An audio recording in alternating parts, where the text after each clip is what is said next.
Welcome back to a brand new video on my channel. Today I'm going to tell you the most optimal bind based on people I've heard from and my own opinion.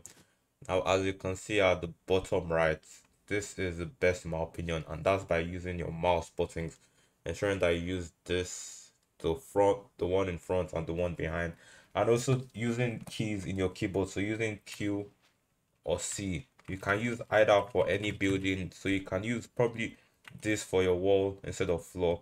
You can use this for your ramp instead of me. I'm using it as a cone.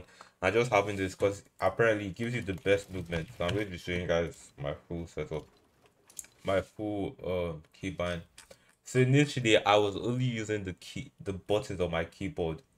Initially I was only using the keys on my keyboard. But I heard that if you want to have the best bias for the best movement, you should use the mouse buttons here and also use keyboard. So use two buttons from your keyboard as well as two mouse buttons. Now, unlike other pros, there are a lot of pros that don't use uh there are a lot of pros that don't use mouse buttons. And that's because it's probably optimal for them.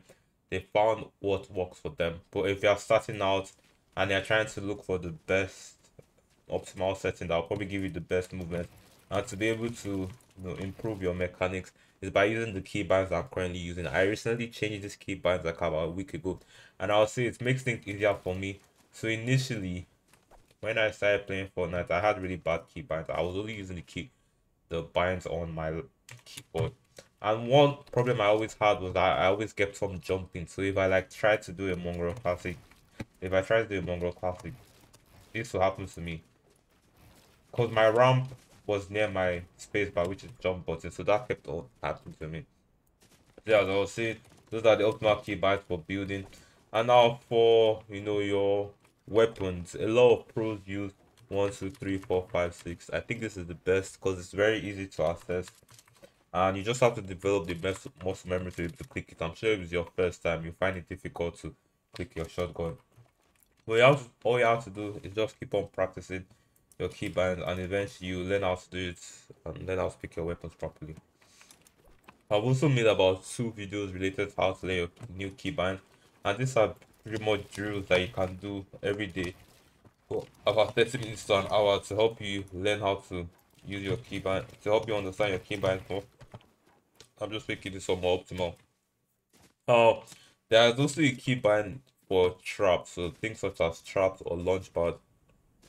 Now, as you can see on my cone, near my cone by the bottom right, I actually don't have it binded, but I think the best thing to use is T. A lot of pros use T, so I'm actually going to bind it right now. I don't know why I didn't. It's because this season you don't really need it.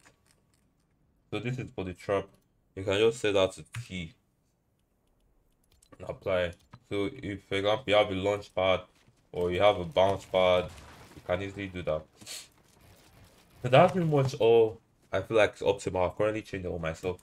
The most important is the building, which I've told you. Use the two mouse buttons for either builds. So you can use the mouse for either the wall or the floor or the cone. Anyone, it doesn't matter. Me personally, I'm using the front mouse for my wall, and I'm using the back mouse buttons for my ramp. I think this is the most optimal. So using the front for the floor, I use the back for the RAM. And then for my floor, I'm using Q. I feel like Q is quite easy to press for your floor. And then for the code, I'm using V because it's quite easy. No, I'm using C, sorry, because it's quite easy to press it if you are thinking about it. Also, this is a good way to learn your new keyboard. You can just do this. Yeah. I'm still learning the keyboard because I'm a week in. Like, I'm a week in and I can already do quite a lot of edits. I'll be able to kill a lot of people. Yeah, that's pretty much. And then for the weapon slots, one, 1, 2, 3, 4, 5, 6 is the best. That's what most people use in my opinion, and I've been using it. I have no issues with it. The only thing I'll say I have an issue with is with pressing T because I don't usually use traps in the game, so I might have difficulty pressing that. That pretty much comes to the end of the video. If you have added value to you or you have learned anything new, subscribe to my channel, and I'll see you in my next video, which will be tomorrow. Thank you for watching, and peace.